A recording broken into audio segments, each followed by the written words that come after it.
2 times the quantity of 5 squared minus 6 plus 3 divided by 2 to the power of 0 times 10. Gagamit tayo ng PEMDAS para hindi tayo malito sa pag-solve. Ibig sabihin ng PEMDAS, ito yung susundin natin na pagkakasunod na during solving. So, uunahin ang parentheses. Itong nasa loob ng parentheses ang tawag dito. So, uunahin isolve ang nasa loob. Pagkatapos, ang exponent. Itong 2 ay exponent. Itong 0 ay exponent. Tapos, multiplication, division. So, pwede siyang magkabaliktad. Depende kung alin ang nauna. Tapos, same din ang addition and subtraction. So, pwedeng mabaliktad from left to right.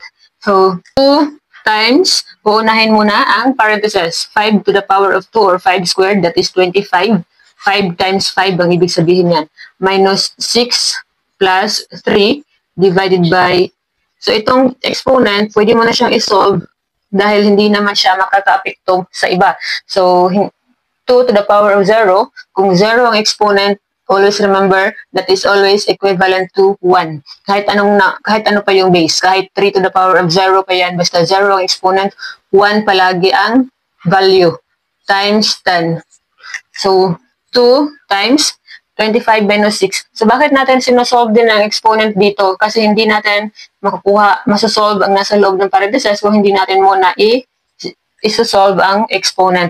So, 25 minus 6, that is 19 plus 3 divided by 1 times 10. So, meron tayo ay multiplication na lang at saka division, tapos addition, merong isang addition. So, again, di ba, unahin ang multiplication or division. Kung alin ang nauna, kung nauna ang division, so, unahin. Kung nauna ang multiplication, unahin. Pwede lang yan silang magkabaliktad. So, 2 times 18, 2 times 19, that is 38. So, plus, so 3 divided by 1 equals 3 times 10, 30. Tapos, plus na lang yung natira. So, 38 plus 30, that is, yung final answer natin ay 68.